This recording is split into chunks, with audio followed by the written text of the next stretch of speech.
예, 오늘은 비판 금지의 참뜻이라는 제목으로 함께 말씀을 생각해 보겠습니다. 오늘 본문의 1절 말씀에 보면 우리가 앞서도 함께 읽었습니다만 비판을 받지 아니하려거든 비판하지 말라, 이런 말씀이 성경에 기록되어져 있습니다. 남을 비판하지 말라는 거죠. 어떻게 보면 좋은 말씀처럼 들립니다만 또 가만히 생각해 보면 아니 어떻게 비판하지 않고 살 수가 있나? 그런 생각을 하게 됩니다. 그러면 어떤 사람들이 이렇게 잘못해도 그냥 무조건 입을 다물고 아무 소리도 하지 말라는 건가?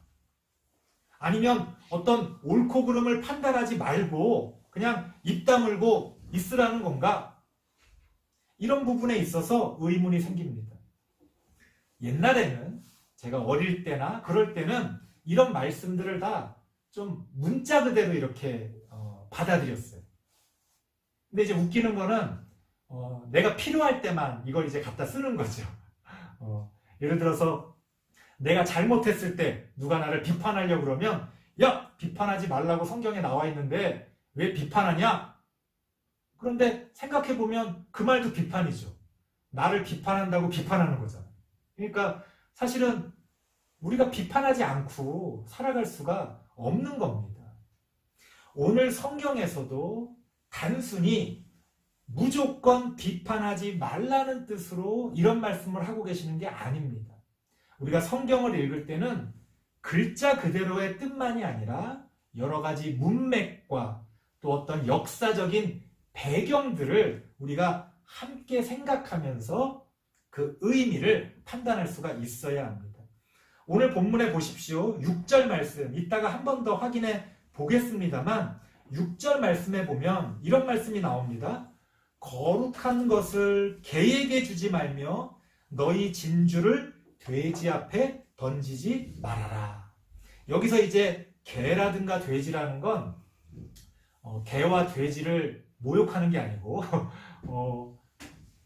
어떤 나쁜 의미로서 비유적으로 어떤 짐승 같은 그런 어떤 좀 나쁜 사람들, 그런 사람들을 비유적으로 개와 돼지라고 표현하고 있는 겁니다. 그럼 보십시오. 누가 개인지 누가 돼지인지 판단해야 될 거 아니에요. 비판해야 될 거 아닙니까? 그러니까 우리가 비판하지 않고 산다는 건 말이 안 돼요. 하나님의 말씀을 듣고 하나님의 말씀을 통해 우리가 이 세상을 살면서 옳고 그름을 분별해야 되잖아요. 이런 것들도 다 비판에 속하는 겁니다. 그러니까 성경은 우리에게 단지 비판의 말을 하지 말아라, 남을 비판하고 판단하지 말아라, 이런 뜻으로 말씀하고 계시는 게 아니라 어떤 다른 뜻으로 우리에게 비판하지 말라고 하고 계신다는 겁니다. 자, 그렇다면 왜 하나님은 우리에게 비판하지 말라고 하시는 걸까? 그렇게 비판을 금지하고 있는 참뜻, 하나님의 숨겨진 뜻은 무엇일까? 오늘 3가지 정도 함께 생각해 보려고 합니다. 첫 번째 생각해 볼 수 있는 거는요, 이거는 성경의 전체 문맥과 배경을 통해서 우리가 알 수 있는 건데요. 성경이 비판하지 말라고 하는 것은 우리가 비판자가 되지 말라는 게 아니라 비방자가 되지 말라는 뜻으로 우리에게 말씀하고 계시는 겁니다. 비판이라는 건 어떤 잘못된 게 있을 때 야, 그거 좀 잘못된 것 같아 라고 말하는 거잖아요. 사실 비판 자체가 틀리신 건 아니에요. 그런데 만약 어떤 사람이 비판하는 걸 좋아해. 비판이 취미야. 입만 열면 비판이야. 그러면 이게 어떤 일이 벌어지냐면요, 이 비판이 처음엔 비판이 되는데 시간이 지나면 비난이 됩니다. 어떤 사람이 나의 어떤 부족한 부분을 나를 볼 때마다 지적한다고 생각해 보세요. 그게 비판입니까? 아니죠. 비난이죠. 그런데 더 무서운 것은 이 비난이 비방으로 발전하는 거예요. 변질되는 거죠. 비방이라는 건 뭐냐면 사전을 찾아보면 남을 헐뜯고 비난하는 것, 그게 비방입니다. 헐뜯는다는 게 무슨 뜻입니까? 사전을 찾아보면 분명해요. 여러분들 이렇게 국어사전 잘 안 찾아보죠? 사실 국어사전을 찾아보면 우리가 그 뜻을 잘 모르고 쓰는 우리말도 굉장히 많습니다. 여러분, 헐뜯다는 게 무슨 뜻입니까? 헐뜯다는 거. 아마 여러분들도 한국 사람이니까 헐뜯다는 게 무슨 말인지 다 직감적으로 아실 거예요. 그런데 우리는 비판과 비난과 비방을 구분하지 않고 사용합니다. 혹은 헐뜯는 것과 비난하는 거를 이렇게 구분 없이 그냥 사용해요. 이렇게 비난하는 거를 좀 우리말로 하면 헐뜯는 거 아닌가? 의미가 좀 달라요. 헐뜯다는 거를 사전을 찾아보면요, 이렇게 나옵니다. 남을 해치려고 흠을 들추어내어 말하다. 의도가 들어가 있어요. 남을 해치려는 의도가 들어가 있는 거예요. 이거는 완전히 다른 거죠. 단지 어떤 사람을 비판하거나 비판하다 보니까 재미가 있어서 비난하거나 이런 차원이 아닙니다. 비방이라는 건 남을 헐뜯는 거예요. 뭐예요? 남을 해치려는 나쁜 의도가 들어있는 겁니다. 악한 의도가 그 마음에 들어가 있다는 거예요. 우리가 남을 비판할 수 있습니다. 하지만 그 비판이라는 이름으로 남을 해치기 위해, 남이 잘못되기를 바라는 마음으로 그 사람을 비판하면 그거는 안 된다는 거예요. 왜? 거기엔 악한 의도가 들어가 있죠. 사람들은 모르겠지만 하나님은 아시죠. 하나님은 우리에게 뭐라고 말씀하시는 겁니까? 옳고 그름을 분별하고 잘못된 부분들을 지적하는 비판을 아예 하지 말아라, 그 뜻이 아니라 혹시라도 너희의 비판이 비방이 되지는 않고 있는지 돌이켜보라고 이런 말씀을 하고 계시는 겁니다. 제가 생각할 때 이 비방은 오늘날 현대판 저주예요. 저주. 옛날에 막 무속신앙에서 이렇게 막 무당들이 저주하잖아요. 막 인형 만들어서 막 찌르고. 요새는 비방하는 게 마치 그 사람을 저주하는 것처럼 그렇게 사용이 됩니다. 사실이 맞건 틀리건 팩트가 어떻건 상관없이 말도 안 되는 걸 갖다가 붙여서 막 비방하는 거예요. 심지어 언론들도 사실 여부를 확인하지도 않고 어떤 정치적인 의도나 자신들의 어떤 목적을 따라서 그냥 가짜뉴스를 가지고도 한 사람을 비방합니다. 이거는 거의 저주에 가깝죠. 오늘날 저주가 난무하는 이 세상은 천국입니까? 지옥입니까? 저는 뉴스를 가만히 보다 보면 이게 천국인가 지옥인가? 도대체 이 신문들은, 언론사들은 맨날 이런 얘기만 쏟아내나? 여러분, 우리의 삶이 그 뉴스에 나오는 얘기들로만 가득 차 있습니까? 아니죠. 얼마나 수많은 이야기들이 우리의 삶에 있습니까? 그런데 휴대폰으로 포털 뉴스들 보면은 이거는 도대체 뉴스를 끊어야 정신건강에 좋습니다. 몰라야 모르는 게 약이지 싶은 그런 생각이 들 때가 있어요. 그래도 또 알아야 되니까 어쩔 수 없이 또 저도 뉴스를 봅니다만 오히려 뉴스를 볼 때 비판적으로 봐야 돼요. 이게 진짠가? 정말 그런가? 거기에 휩쓸리고 서로를 저주하는 그러한 문화 가운데서 우리가 오히려 그런 것들을 비판적으로 바라볼 수 있어야 된다. 하나님은 그런 뜻에서 우리에게 비판하지 말라, 이런 말씀을 하고 계시는 겁니다. 두 번째, 성경이 비판하지 말라고 하는 것은요, 2절 말씀을 보면 이렇게 나옵니다. 너희가 비판하는 그 비판으로 너희가 비판을 받을 것이요, 너희가 헤아리는 그 헤아림으로 너희가 헤아림을 받을 것입니다. 무슨 말이에요? 너희가 지금은 비판하는 자의 자리에 있지만 사실은 그 모든 기준으로 너희도 비판을 받을 것이다. 이렇게 이야기합니다. 이게 무슨 뜻이냐면 우리의 비판이 하나님의 자리에 앉아 있는 것처럼, 그러니까 재판관처럼 우리가 다른 사람을 정죄한다면 그건 안 된다는 거예요. 비판은 비판으로서 끝나야지 그게 우리가 재판관이 되어 그 사람을 정죄하는, 단죄하는 그러한 단계까지 나아가면 그건 우리가 하나님 앞에 하나님의 자리에 앉아 있는 거지. 성경은 뭐라고 이야기하는 겁니까? 우리 모두는 오히려 하나님 앞에 앉아 있는, 우리는 피고석에 앉아 있는 사람들이라는 거예요. 그런데 우리는 남을 비판할 때 마치 내가 재판관인 양 다른 사람을 판단합니다. 그건 잘못된 습관입니다. 비판을 하더라도 그래, 아닐 수도 있지. 그래, 내가 잘못 생각할 수도 있지. 이런 좀 여지를 가지고 우리가 비판을 해야지 마치 내가 모든 것을 다 알고 있는 양 누군가를 비판하고 정죄한다면 그것은 잘못된 것이다. 그래서 성경이 우리에게 비판하지 말라고 하는 것은 하나님의 자리에 앉아서 재판관 노릇을 하지 말아라, 이런 뜻으로 우리에게 비판하지 말라고 말씀하고 계시는 겁니다. 그러니까 우리가 모두 결국 나중에 하나님 앞에서 판단을 받아야 될 그러한 위치에 있다면 우리가 누구를 비판한다는 게 사실은 무색하죠.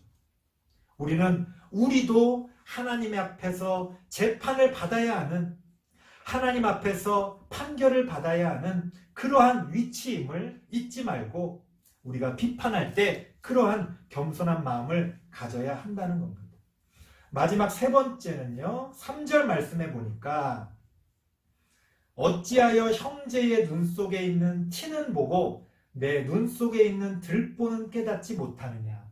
들보라는 건 왜 대들보, 이렇게 집에 위에 집을 지탱하기 위해 옛날에 이제 이렇게 나무로 집을 짓는다고 했을 때 기둥이 되는, 오늘날 이 콘크리트 집을 기준으로 하면 이런 철근이라든가 이 건물의 기둥이 되는 그런 거를 들보라고 합니다. 그러니까 엄청나게 큰 거죠. 엄청나게 큰 거죠.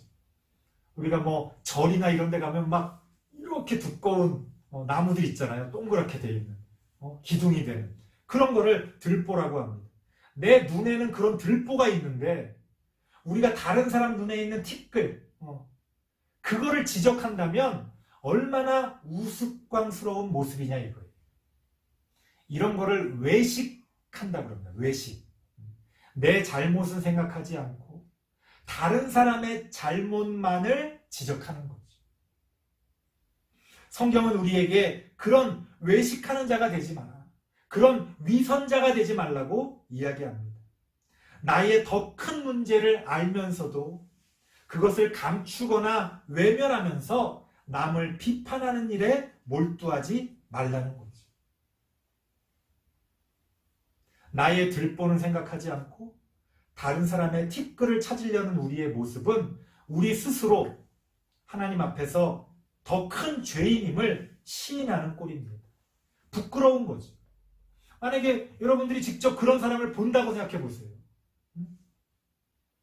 눈에 들보가 있는 사람이 큰 소리를 치고 눈에 티끌이 들어간 사람이 죄책감을 느낍니다.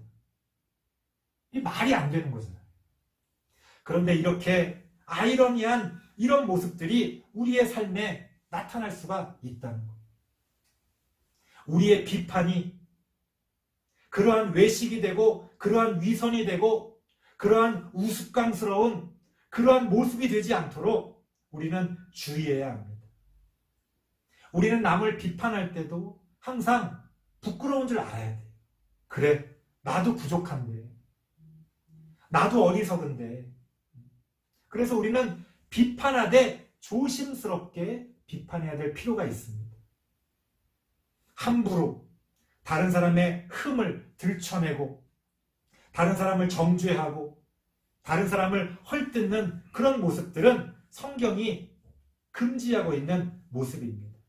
그러니까 오늘 본문에서 비판하지 말아라 하고 비판을 금지하고 있는 것은 비판 자체를 금지하는 게 아니라 잘못된 비판, 어리석은 비판, 그러한 악한 비판, 그러한 비판에 대해서 금지하고 있다는 겁니다.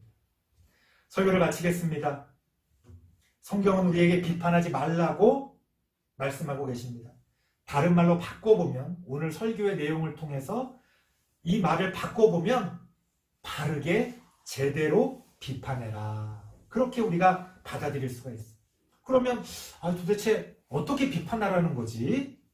오늘 성경의 6절 말씀에 힌트가 나옵니다.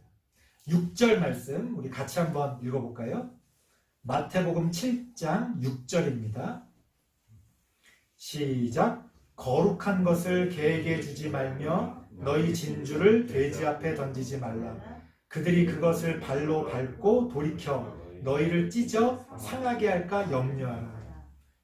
여기서 거룩한 것이요, 그리고 진주라고 하는 것이요, 비판입니다. 여러분, 원래 비판은 좋은 거잖아요. 예를 들어서 저는 야구를 좋아하니까 이제 야구의 비유를 많이 드는데, 어떤 타자가 이상하게 폼이 무너져가지고 원래 잘 치는 타자인데 계속 공을 못 때리는 거예요. 그러면 코치가 그 사람을 불러다가 어떻게 하겠어요? 비판하겠죠. 야, 너 왜 어깨가 먼저 돌아가? 왜 머리가 먼저 그렇게 돌아가는 거야? 그러면 안 되잖아. 너는 못 느끼겠지만 너 지금 타이밍이 너무 늦어. 그렇게 하면 안 되지. 막 이렇게 비판을 해요. 자, 좋은 겁니까? 나쁜 겁니까? 좋은 거죠. 아무도 내 잘못을 지적 안 하면 내가 더러운 줄 모르는 거잖아요. 내가 뭘 잘못하고 있는지 모를 때 내가 뭘 잘못하는지를 알려주는 거는 너무 좋은 거잖아요, 사실. 비판이라는 건 나쁜 게 아닙니다. 나의 어떤 부족한 점, 단점들을 누군가 알려줘서 내가 고칠 수 있다면 좋은 거죠, 비판이라는 거. 그러니까 비판이라는 건 원래 그게 제대로만 기능하면 거룩하고 진주처럼 아름다운 거예요. 우리가 학교에 가서 시험을 보고 이거 틀렸네. 야, 왜 틀렸냐? 선생님한테 혼나기도 하고 그러면서 우리가 배우는 거잖아요. 아무도 나에게 뭐라고 그러지 않는다? 다른 사람이 나에게 나쁘게 말하는 걸 전혀 듣고자 하지 않는다? 그러면 나는 잘못된 길을 갈 가능성이 큽니다. 누군가는 나에게 야, 그러면 안 되지. 그렇게 말해줄 수 있는 사람이 있다는 것은 좋은 겁니다. 원래 비판은 좋은 거예요. 거룩한 것이고 진주 같은 겁니다. 문제는 뭐예요? 그런 거룩한 것, 그런 진주 같은 것을 개나 돼지에게 줘봤자 그게 좋은지 모른다는 거지. 좋은지 모르는 것에서 끝나는 게 아니라 오히려 나를 공격할 수가 있습니다. 무슨 얘기예요? 너의 비판을 받아들일 만한 사람에게 그 비판을 하라는 겁니다. 만약 비판을 받아들일 줄 모르는 사람, 그런 사람에게 오늘 성경에서는 그거를 좀 아주 나쁘게 개와 돼지라고 설명하고 있는데 말귀를 못 알아듣고 말을 해줘도 고마운 줄도 모르고 깨닫지도 못하는 사람에게는 말하지 말라는 거예요. 말하지 말라. 우린 이제 좋은 뜻이 있으니까 어떻게든 알려주고 싶고 그런 게 있잖아요. 그것도 한두 번입니다. 충고라고 하는 거는요, 한두 번 말해서 안 들으면 더 하면 안 돼요. 비판이라는 것도 마찬가지입니다.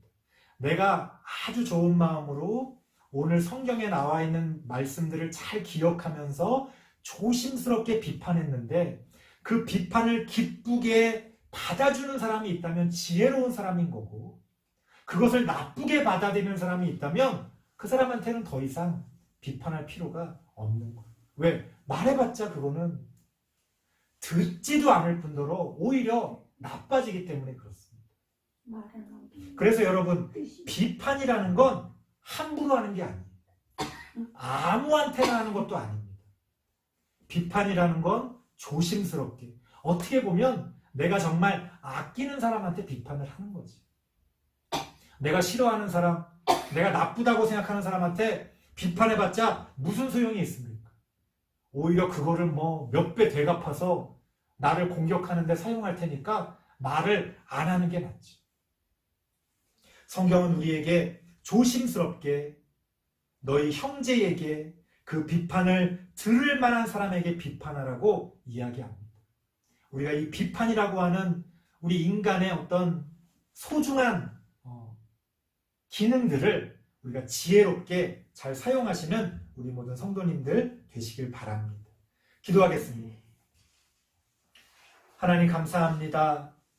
우리도 모르게 쉽게 내뱉는 비판들, 혹시 그것이 남을 헐뜯는 비방이 되거나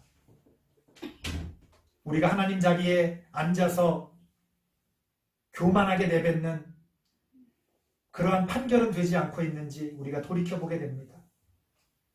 내 눈에 있는 들보를 먼저 살펴보게 하시고 겸손한 마음으로 서로를 위해, 서로를 돕기 위해, 서로 더욱더 나아지기 위해 조심스럽게 또 바르게 그렇게 비판하며 하나님 앞에서 우리의 잘못된 점들을 잘 고쳐나가는 우리들이 되어질 수 있도록 하나님 함께하여 주시옵소서.